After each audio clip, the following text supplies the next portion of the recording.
Welcome back. In our spotlight this morning, the ex-husband of Ruby Franke, the former parenting YouTube star who's now in prison for abusing her children. Kevin Franke suing his ex-wife's partner in crime and their therapist, Jodi Hildebrandt. He's suing her for medical malpractice and he wants a jury trial. Hildebrandt's also doing time, like her buddy Ruby Franke, for abusing Franke's children.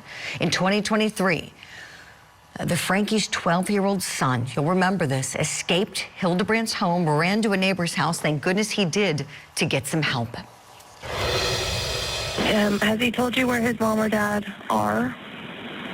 I haven't asked him that. Yeah. You know where your mom is? I really got you. Yeah, I'm sure that doesn't matter, son. Do you know where your mom and dad are? Well, actually, I don't know where my mom is, but I do know where my dad is. He's not anywhere here. These poor children. Can you imagine? I mean, the abuse was quite severe. Quite severe. Starvation, lots of injuries to these children. It was clear they were bound like prisoners living in a home.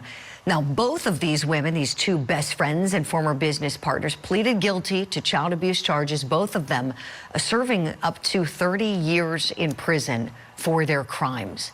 Now, Kevin Franke has custody of his 4 minor children while his ex-wife is doing her sentence. So why this lawsuit and why now? He's claiming that there was negligence in the way Jodi Hildebrandt treated him. And so he's looking to recover something for her negligence in practice. Okay, let's talk about this. Let's bring in psychotherapist Dr. Janie Lacey and attorney Tommy Pope. Great to have you both on this. Okay, so Dr. Janie, Kevin Franke says that Hildebrandt used her status as a mental health professional to try to manipulate him and isolate him from his family. What are your thoughts on that, please?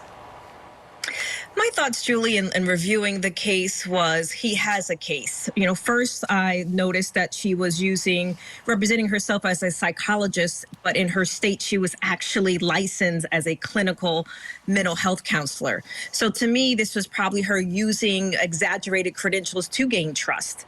And then also looking at how she diagnosed and treated him, a lot of it had no basis in what I was reading because there was no formal testing of Kevin. And then also, you know, I think that the biggest one, right, being a state of Florida supervisor, the biggest one that can take license away is a breach of confidentiality, which I also believe applied in this case. Appreciate that, Dr. Janie. Thank you.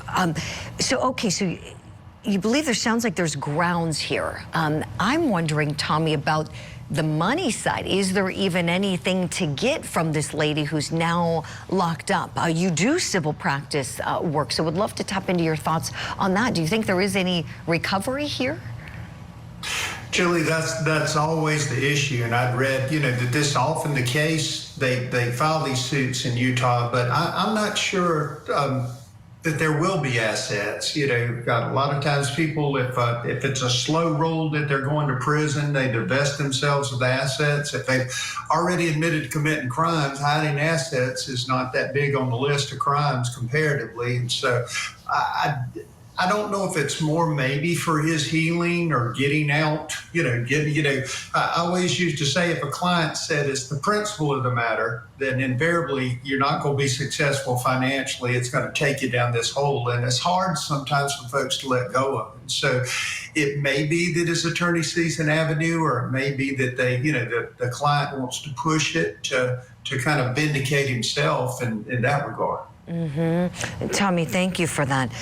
So in the lawsuit, it claims that Kevin Franke was estranged from his family when the child abuse occurred. You know, a lot of people feel some kind of way about him. He is the children's father. He was not charged. There were a lot of questions as to why not, where was he? Apparently he was estranged, and let's listen to what he told police after he learned that his son fled from Jodi Hildebrandt's home. They're not at your home in Springville. And I'm not trying to trip you up. I can see you're hesitant to talk to me. I understand that. Well, where I live, no, Yeah. I haven't seen it for over a year. Like I said, I know nothing is going on in their lives or anything going on. We've communicated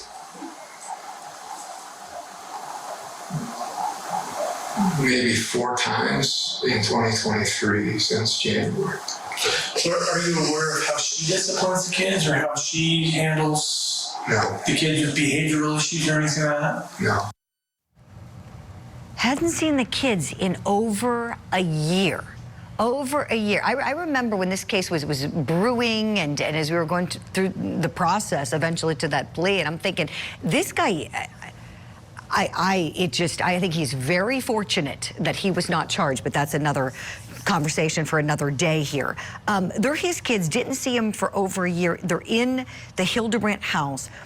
Dr. Janie, what I keep thinking about is I hope he does recover money from Jodi Hildebrandt so that he can use it for therapy for those kids. Dr. Janie, how much treatment do you think these children are going to need after they went through those horrific experiences?